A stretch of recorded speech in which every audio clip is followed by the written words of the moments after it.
My background is I'm a political science major, graduated from the University of Toledo. I'm a trade unionist. I started my career at 23 working for the American Federation of State, County, and Municipal Employees, a job that afforded me the opportunity to raise my kids. I was a single mom until I met my husband and married him, and he helped raise my boys with me. And it afforded me the opportunity to enjoy just the tip of the iceberg of the middle class. And I don't even think we were middle class because we were still struggling. I had a good union job, but we were still struggling. But it was a great thing.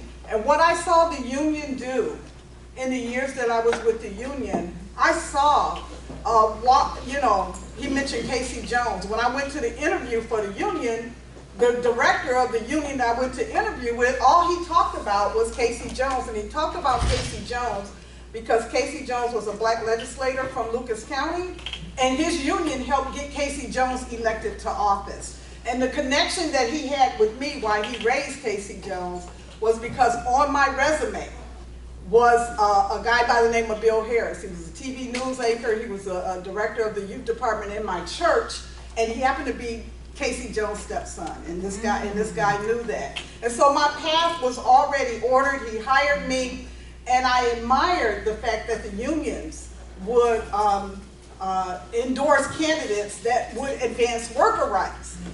But in my observation of how unions were doing the work, it was equally important that they not only talk to their union members, but who's talking to the community? How are we doing the work in the community? Because there are groups out there like the NAACP, like the sororities, like the fraternities. And so on a national level, the National Coalition was establishing this coalition of all of those groups coming together. And I just happened to be in the right place at the right time to do the work of the National Coalition back in the 1980s. That's how long I've been at this work. In an operation called Operation Big Vote, where we worked to register more black voters and turn those black voters out at the polls. And so we've had a presence of doing this work in Ohio since 1983. We work in most urban centers in the counties of Cuyahoga, Franklin, Hamilton, Mahoney, Lorain, Montgomery, and our strategies are simple. We got to increase voter registration, right? We got to make sure individuals are educated about what's on the ballot. A lot of folks aren't voting because they're not clear on what's on the ballot, and even if they know, they're not sure that they know enough about candidate A or B, and they don't want to make a mistake, so they opt out, right? So we got to change that dynamic. I had the pleasure of matriculating up through the labor movement to become the first woman who was a principal officer of the Ohio AFL-CIO in the history. A position that when I landed there, one of the first people that I met was Sybil Edwards McNabb. And Sybil Edwards McNabb, who was the chair of this conference at the time, she and I just hooked arms and joined together and said, how can we do better for black folks across the state of Ohio, particularly in the political space? And that happened way back in 2002, 2004. Sybil and I, when you hear, how many of you heard the term election protection, right? So election protection was not a real thing until 2004, 2006. Sybil and I helped to write the very first toolkit that was used across the nation. We designed the model right here in the state of Ohio. We didn't call it election protection, we called it voter protection. And we were trying to protect the voters. The election process was going to take care of itself. Our thing was to take care of the voters, because we were coming off of what happened in 2000 with Bush v. Gore. Y'all remember that? And what Sybil and I learned in 2004 was Florida ain't the only state that got some problems. Ohio got some problems too about provisional ballots and undervotes and overvotes and all of this kind of stuff. And so we formed the Voter Protection Coalition in 2004 and taught activists, boots on the ground across this state, what it meant to protect voters in the state of Ohio. And not just activists, we taught attorneys how to go in and represent us if in fact our votes were in trouble. And so as I was kind of thinking about how do we present some information, I say all that about the history of the Ohio Conference NAACP, because nobody knows a whole lot about the Ohio Coalition on Black Civic Participation or the Ohio Unity Coalition, but everybody in the community knows the NAACP, right?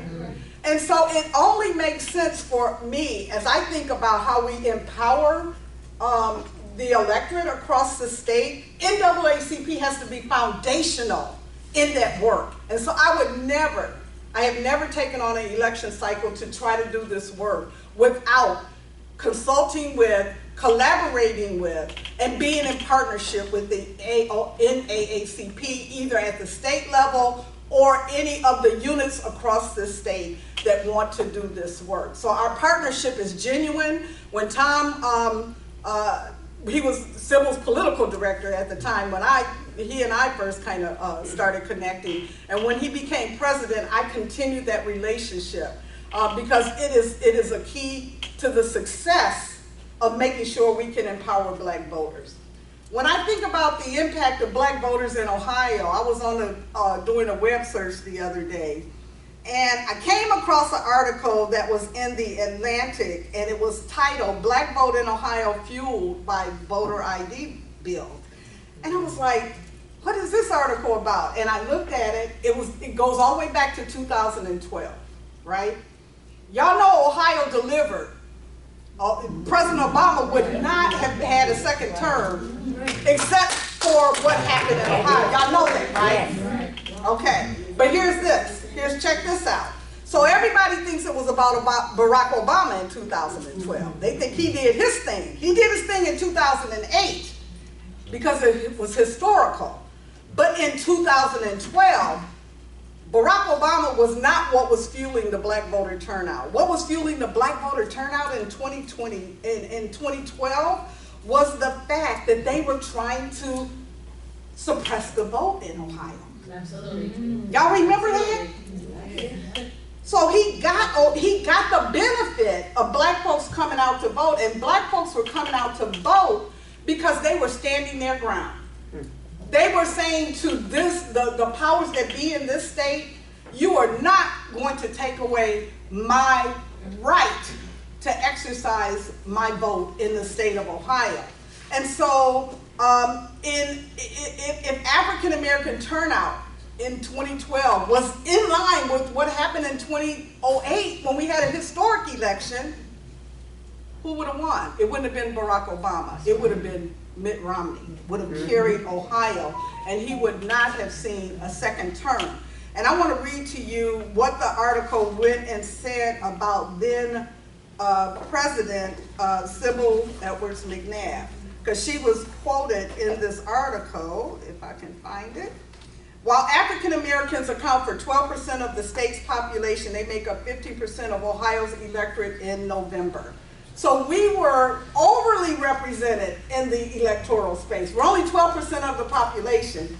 We were 15% of the vote share was from Black folks in 2012. So it made up 15% of the electorate in November. It was a jump from 11% turnout or vote share in 2008 all the way up to 15%, and that's significant. You can win elections like that.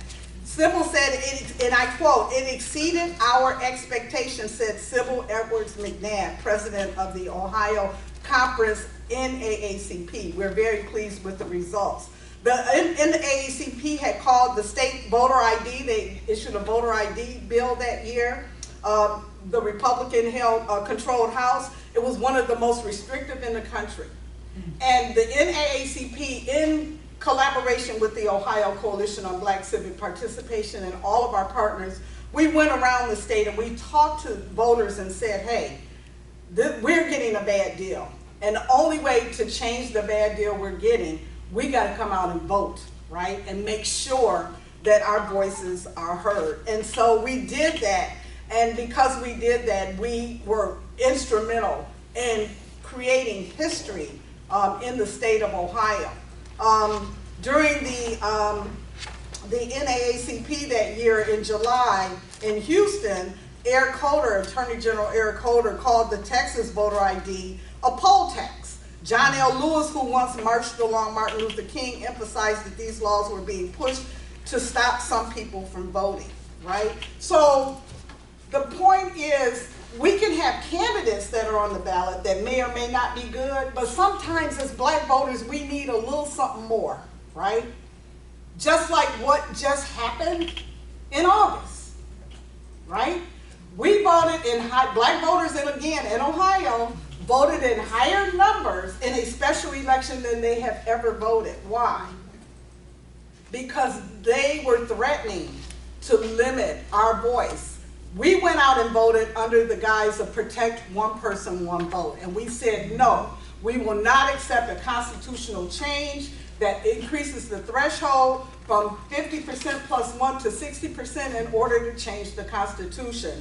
And so when we're looking at how we do this work, people say it's issue-driven, and in part it is. But it's also issue-driven only if you have a good education program that educates the voters.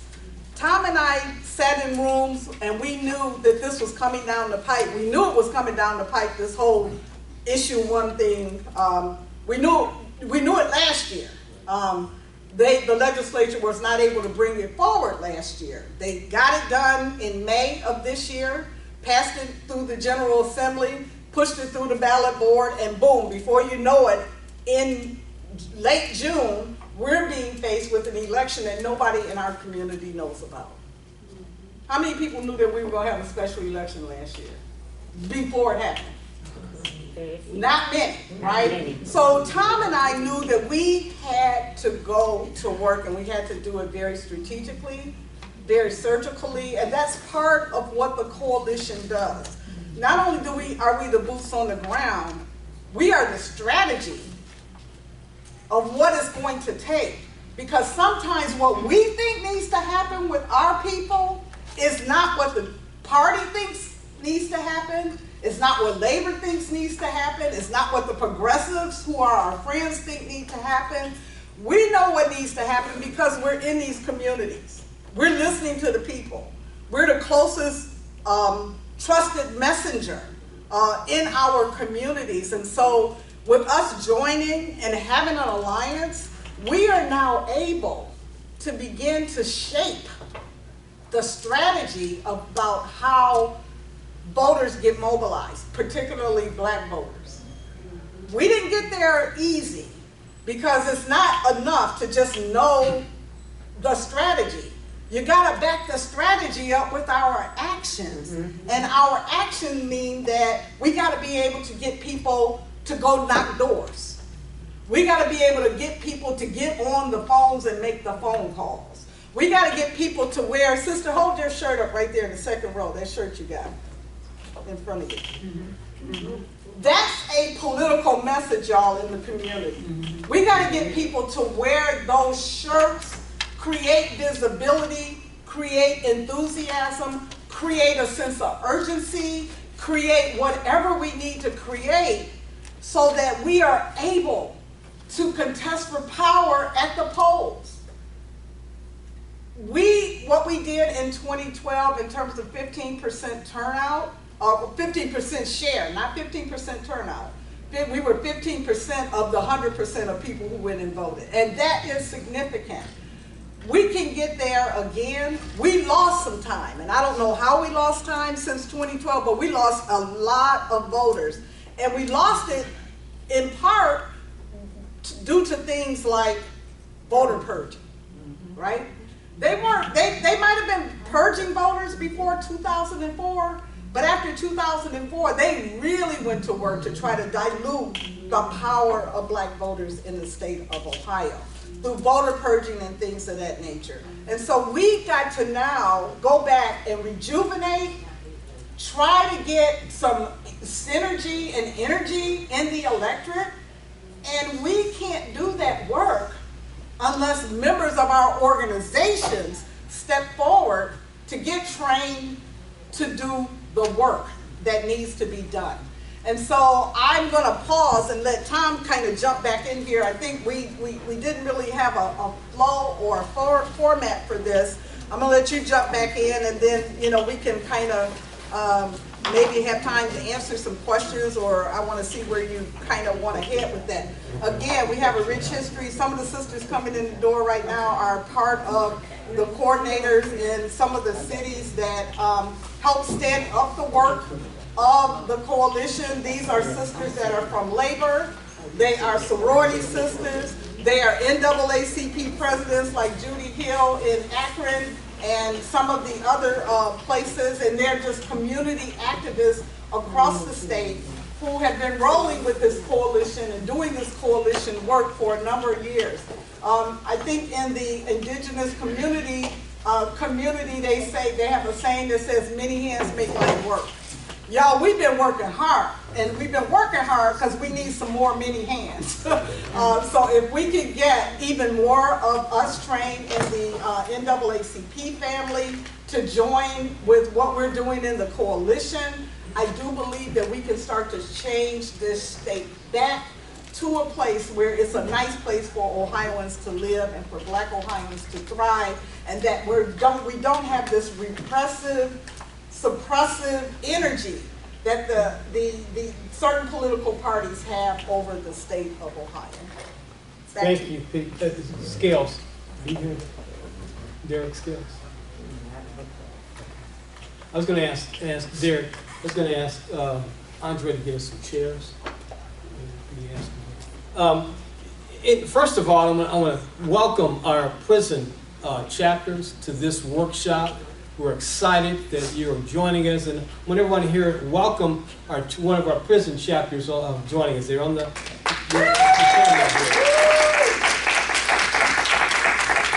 I'm going to be visiting you, I think, in October. One at Mansfield. Maybe it's Mansfield in October. And so I think I want to hear from some of you, as Petey laid out and I laid out the foundation that we're working from. And really, the National said to us, probably, I remember a meeting in Cincinnati 5 or 6 years ago, that under civic engagement, every other committee ought to be engaged. So if you're in education, civic engagement ought to be there. Look, we are facing some terrible school boards. We've got school board races coming up. Part of what we're going to talk about over the next few months is how, because they filed a few weeks ago, but we should not have mamas and sons fighting over school boards. We should be thinking about the babies and what they're doing. In every one of our 11 of our at least school districts, our babies are failing. We need school board members who engage with the academics of our children and not who's in charge. You know, as we talk about criminal justice, there's a lot of political and civic engagement that goes into that. That's why we're joining with the group to end the capital punishment. There are other things. We need to elect judges. We'll recognize a few judges tonight and tomorrow because their understanding of what it means. You know, everybody doesn't belong in prison. Some people need a diversion program. Some people need other programs. And so we need to have those like-minded people on the bench and making those decisions. Again, I go back to my era as a bailiff, and C.J. McGlynn and David Judge called Carl Kessler. They were the first to have local diversion programs. We call it Montgomery County Jail. No, it was the Monday program. The Monday program. Instead of sending people to the prison, they have them serve their time in a local. We've got to engage, civic engagement in every one of our committees. I'm going to talk to Wynn tomorrow and challenge the ladies to help us men get our act together as it relates to how we handle our babies. Because when 14-year-old turns a gun on another 13-year-old, something's terribly wrong. And so we've got to figure out as a family how to correct it. So civic engagement is just not the political education committee's job in your unit or whoever else you may designate. We have a group called Get Out and Vote. But it's just not those. And so I want to impress upon you, it's every one of our jobs to deal with civic engagement, educate our community, because there is a lack of understanding of how the system works. by design. I'm most clear that by design, sometimes these things happen. So we are scratching our heads and saying, no, we know better. We know better. So I'm going to talk to Dee Tolbert. There was a number of people who had to vote provisional in Lorain County this past election. We've got to figure out, I'm going to go up there, we've got to figure out how to turn that around. Because because the new ID, the new law 458, put so many new provisions on it. We have to understand that, and if you need to, we can do a workshop on that, but we need to understand what 458 says, and if you have to have a state issue ID, let's get them. There's a group who's helping us do that. Vote writers, if you need them, But, my mother said earlier, my mother's 100. Well, she has the state issue ID. Well, some of the seniors don't know how to get those IDs. Let's help them get those IDs as units. But there should be no reason why we should not help our constituents. I used to work with a politician, a reform politician. Use the words at the local level so our folks understand it. So a lot of work to be done, but in the long run, you have an August 8th. We can sit down and hoop and holler for a day or two. What a great job we did. Okay, now let's get ready for November. So that's where we're at now. And we met just recently to talk about the Citizens Initiative on Redistricting. Petey and I and the coalition did a press release, and we are looking at the Michigan version. So if you haven't heard, Michigan has passed a Citizens Commission on Redistricting. Instead, take the politicians. They have shown us left and right, they have no clue how to write these districts.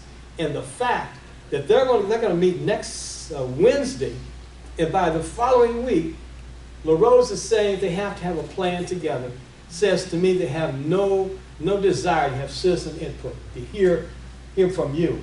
And we did a few years ago, during the pandemic, we had public hearings across the state where we heard from people to say what their district, we heard from elected officials. We need to hear from the people. And so the only way for Ohio to have fair districts is to have a Citizens Commission on Redistricting. And that's what we're pushing for. And don't get wrapped up in the weeds in November. There are many people that coming from a family of 10 and a Catholic family of 10, there's something wrong. We didn't understand, what was that, how to count? I forget what they called it. But, okay, I respect life. We all respect life. But I think there's something after life that we have to be looking at. Those babies having preschool and education and early child education, those kinds of things, those are just as important. So I just want us to stay focused on the long run, because really, we're the voice, and I've used this little saying before that I opened up the questions. Yeah, this little song we learned in kindergarten, this little light of mine, that's true today, because, and I borrowed from another author who says the challenge we have is the challenge of carrying around with us the internalizing new NAACP, is the challenge of letting our light shine. Not because it is our light, not only because it's our light, but in the world in which we live, the light we reflect is the only light left. Who's been talking about democracy from day one? Black people, NAACP. We've been on the battlefield for democracy. There are people in this country who wants an aristocracy. He said, if I'm elected, I'm going to be a dictator. He needs to go to where dictatorships are accepted, not in a democracy. So we've got to be that strong voice. We've got to stand up and let our voice of democracy be heard. Okay. Before you go, let me just put something else out here. So, because you mentioned redistricting, y'all. Redistricting, vote purging, changing the Constitution. This is the new way to take away our rights to vote, right? Y'all are clear on that. So he talked about the Ohio Citizens Initiative, but I want to draw our attention to what just happened in Alabama, right? Alabama, after the United States Supreme Court agreed with the plaintiffs and sent the drawing of the congressional maps in Alabama back for a redraw, their partisan infrastructure, right, redrew new maps that were just as lawful and unfit as the maps that the not the state Supreme Court, the United Supreme Court sent the maps back to be redrawn. Y'all know what happened in our state with our maps. Our state Supreme Court continued to call for that these maps were unconstitutional, and our hyper-partisan politicians ignored the will of the court and forced those maps to stand anyway. Well, from a legal standpoint, they got to go back and look at it because what the court ruled in 2022 was that we got to get some maps out there. So we're going to let these illegal maps go. And what Tom is talking about in terms of the meeting on the 13th, the same commission that ignored the state Supreme Court in 2022 are still charged with drawing maps. So do we think they're going to draw some fair maps? No. Right? They're not going to draw fair maps. So the Alabama redistricting is showing us where these folks' mind is, right? They're going to ignore not only the Supreme Court, and now they're ignoring the Alabama Supreme Court again. And the reason they struck down the maps is because the maps dilute black voter power in Alabama. And in Ohio, it's having the same effect.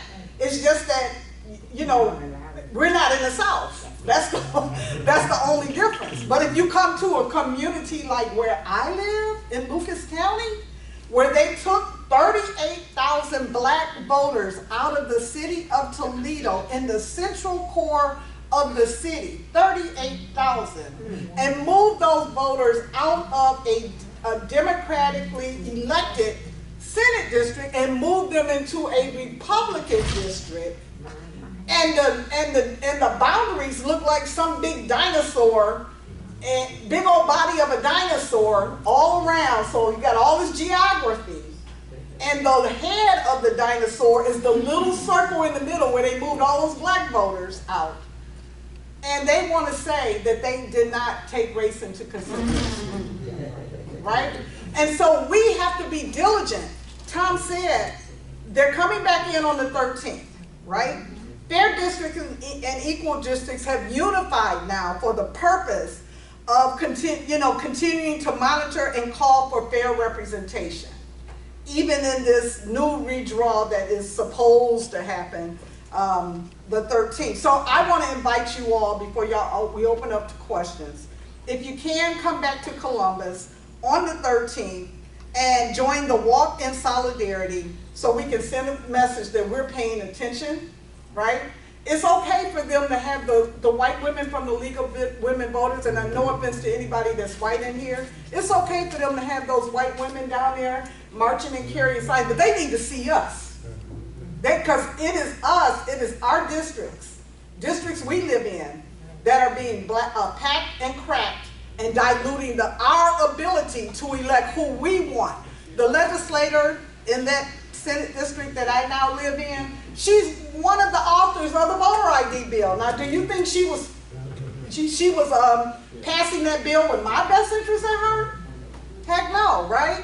And so we got to make sure that we are present. So if you are present, I don't know if you're going to have anybody here or has any. I have the information. Maybe we can get it out to you all at this conference, and can come back on the 13th and just march a little bit. If not, you'll have plenty of opportunity, because we're hopeful that we can go back out and go back to the citizens again and ask them to put in place and let citizens draw these maps instead of these politicians who still have control of the ink pen. So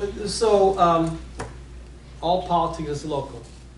If you can't be here next week, write your legislator. Right. Let him or her know we want fair districts. Let's not draw these maps that are disenfranchising voters, black voters. The other thing I want to say is that Reverend Barber going to Petey's point about using the courts, Reverend Barber calls it Jim Crow Esquire. They've smartened up a bit. The same Jim Crow that our grandparents and some of our parents faced, they're just being a little more sophisticated. They're using the courts and they're using the legislature to do it. So Jim Crow's gone to school. Let me ask Petey a quick question. Is this our time? Is this new? No, that's mine. Okay. Yeah, whenever we're good. Okay, I need to find out when we're supposed to end, but let's go start in. Maybe I'm in charge and you can use some discretion there, right, Madam VP? We can move. We can stay as long as we say, right? Yeah, since I'm in charge. Go ahead. Somebody had a question. Go ahead, nice and loud so we all can hear. Oh, okay. Over there, the guy talked about reproduction rights. I was listening to NPR yesterday. It was not a shock because I worked with foster care for a long time, and I saw the things that was happening. But they said they didn't have foster parents to take these children once they're born. They're keeping them in the offices. Now the people in the offices is complaining because the kids are buck wild in the offices. So I don't understand, and maybe it's not for me to understand, the rights that I marched in the 60s and 70s and 80s, so women would have these rights.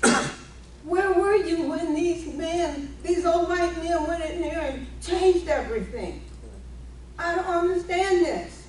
I mean, we worked hard to get those rules changed so we'll have an opportunity to work. Even back then, if you got pregnant and it didn't matter if you were married, you had to quit your job or you would get fired. Yeah.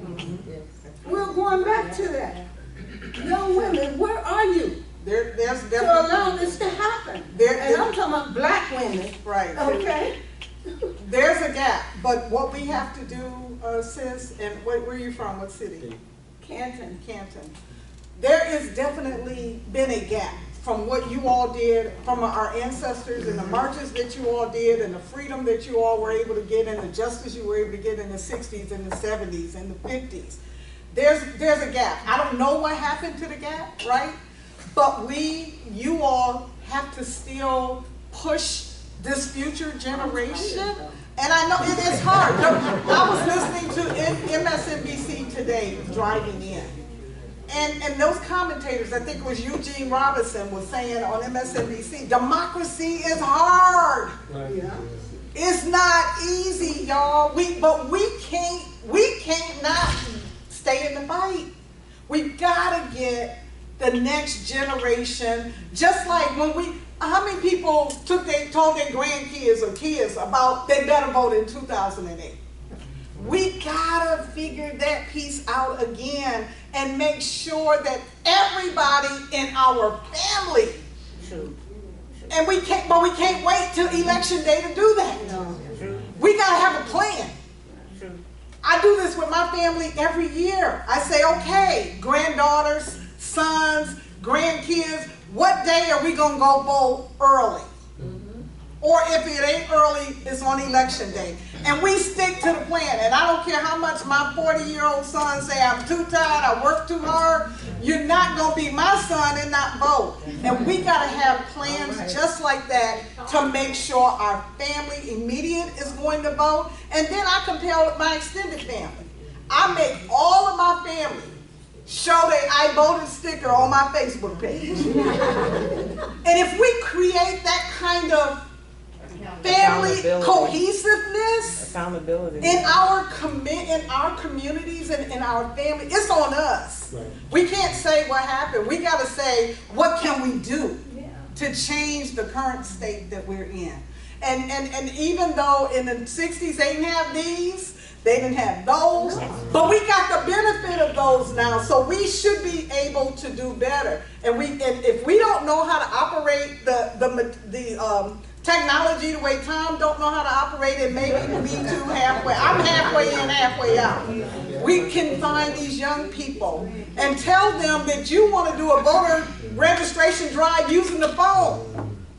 and then use our toolkit and get your young person to teach, to get them to work, helping us to do that. So we got to create what is missing in our community, sis, and I appreciate, because there is a real gap. Your point is taken, it's real, but I think nobody's going to fix that gap but us. The other thing is, if you go to the state conference website or the national website, there is a reproductive rights toolkit. So look that at up that. and follow that. I don't know if, I don't remember, forget which convention it was at, but maybe 3 or 4 years ago when this issue was big on the agenda, the women at the convention were very adamant that we're not going to let white men tell us what to do with our bodies. That's anymore. right. They've been doing it all of our lives. That's right. And so this is about you.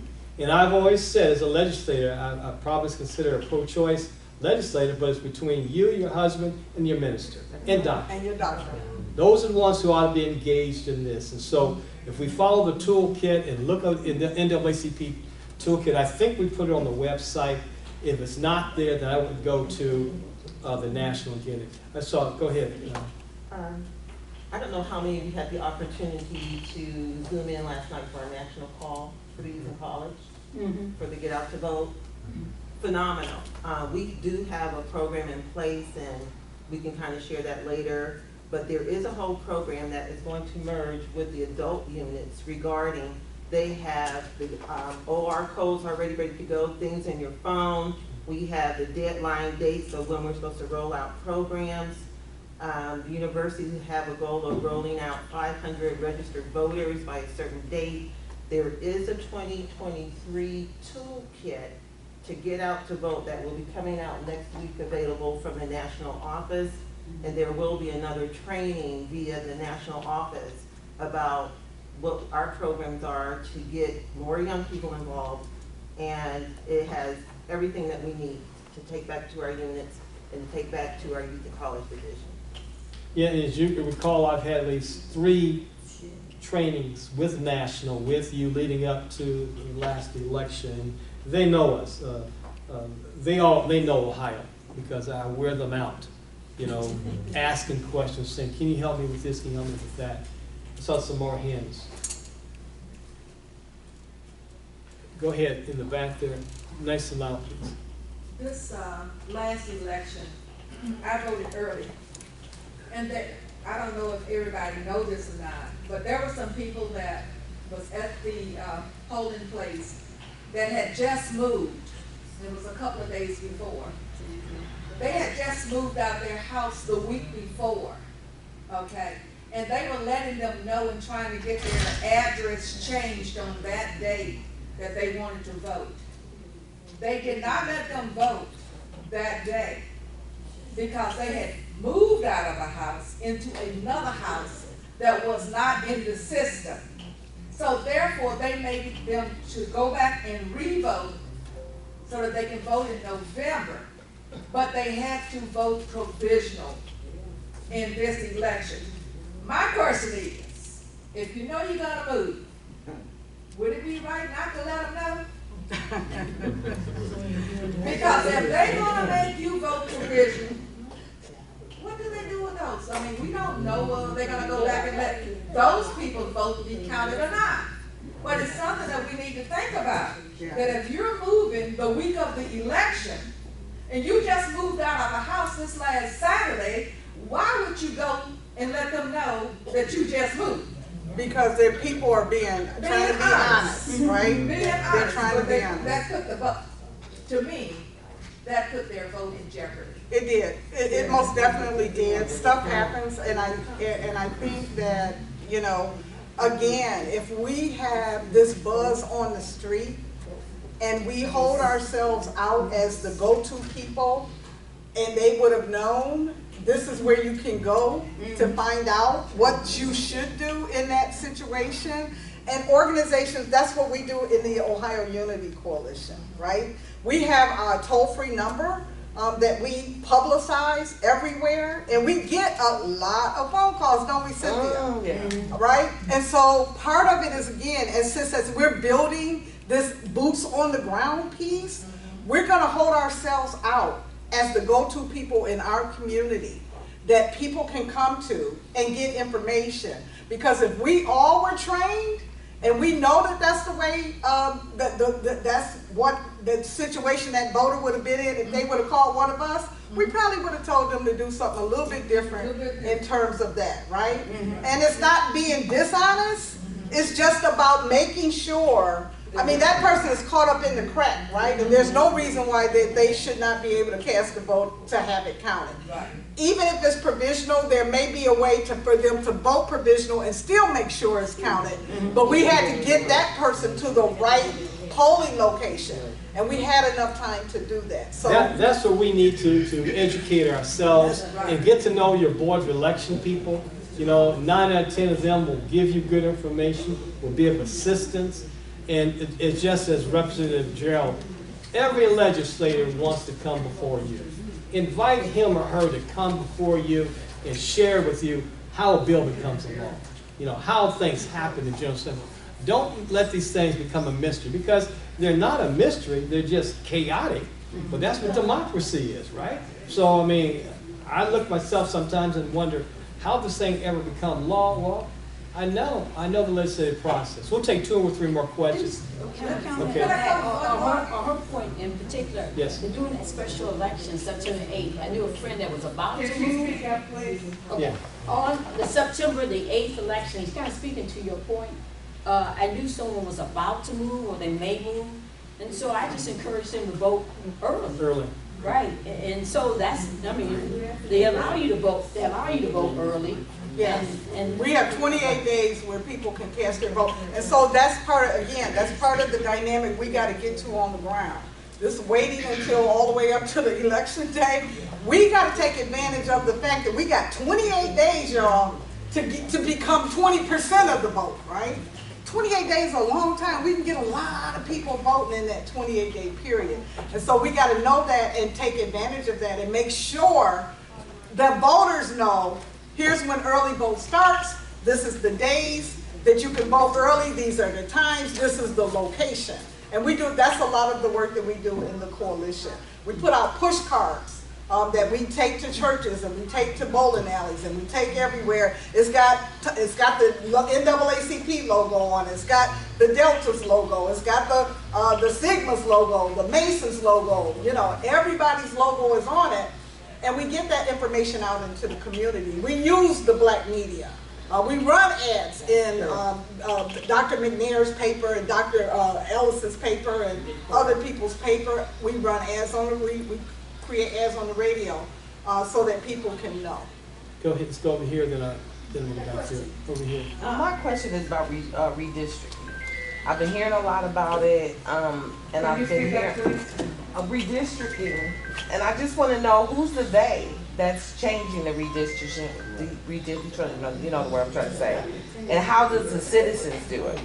So currently there is a commission on redistricting, made up of the commission on redistricting, made up of the auditor, Secretary of State, the governor, and 2 legislators. 2 from each. 2 from each party. Okay, and 2 from the Senate, 2 from the House. yeah, 2 from the Senate, 2 from the House. That's who currently makes up the redistricting commission. That will probably be who will make it up this time. What we're proposing is a citizens commission, and those individuals will be nominated and elected to serve on this commission. I think are we still working through some of those details? It's pretty quick. Yeah, and so, but it will be, instead of the politicians, it will be the citizens. You know, D's and R's and academics and so on and so forth. If you think I should do that, and I'll send that out to you in 2 weeks. Okay. So you know, it's not going to happen anytime soon, because the thought is that it's going to be rejected by the Attorney General a couple of times, as it was once before. We resubmitted the signatures just again. So if it's rejected again, we're going to do it again. But eventually, we're going to have to go to court. And so if we do it right, then when we go into January of 24, it can be ready to go on November 24 ballot. That's why if you say, well, I signed that petition already, that was the first time. We're going to have to do it a second time. And then we're going to decide if we do it a third time, if they reject it. Now, God bless them if they accept it. You know, they have it now. If they accept it, then we're good to go. You know, we begin to work on. But if they don't, then we're going to come back out to the public one more time. This is where you will be involved, because we chose to not be involved the last time to give you guys a chance to rest between the 8th and getting the petitions. But then we will come back again the third time. And then at that time, the steering committee will say, shall we do it again? It's too close to Christmas, too close to the first of the year. Let's just go to court. Now, going to court is going to cost some money. So that's where we got to find some duckies to pay for the lawyers to go to court. So it's going to be a lengthy process, but that's why it started now. But the only fair way is, you know, Google it, and you will see where Michigan has a citizens commission, and it is working. It worked great. So look at that. One more question, and then I got to really hop. I have a question. Nice and loud, please. And an answer for you, ma'am. If some of these ladies get involved in the, say, the women organizations, like Democratic women's organizations, it's not a white organization, it's where you get your information at. But I have a question in regards to people in the nursing homes, because they don't really want you to come in and assist those with them, because they get ballots there. But when they get them, a lot of times, Republicans fill them out for them. Well, it's not. This is where you need to understand and talk to your boards of election. It's not supposed to be that way. These and ours collectively supposed to go into the nursing home and the person votes, and that's not happening. Let's challenge it. Let's challenge it. Okay, I'm getting directions left and right. What does it say? So this is coming directly from Oh. the facility. Yeah, so we have a question, you all, if y'all give us a few more minutes, from someone that's on the Zoom. So the question is, how much effort, Petey answer this, how much effort is being put into developing black centric candidates? Black-centered candidates, right?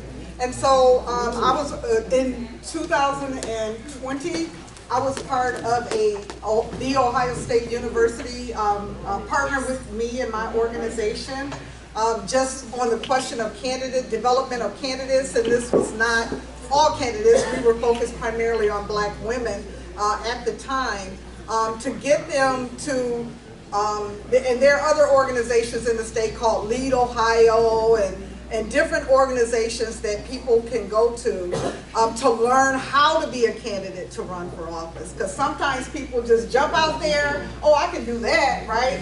And then they get their feelings hurt when they don't win, right?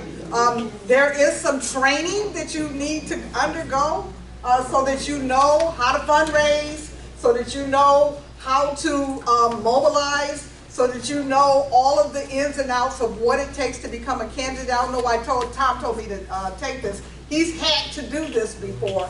But I don't know, brother, sister, whoever asked the question, if there's a concentrated effort around black-centric voters.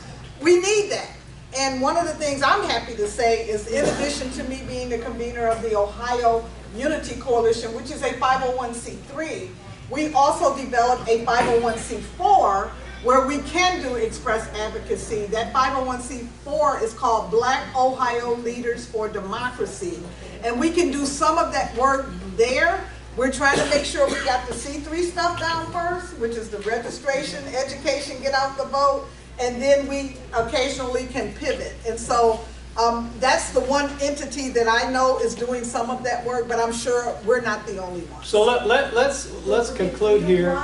I've got to move on to the next one, and we'll give ourselves 10 minutes. It's 3:45, 3:55. We'll start the next workshop.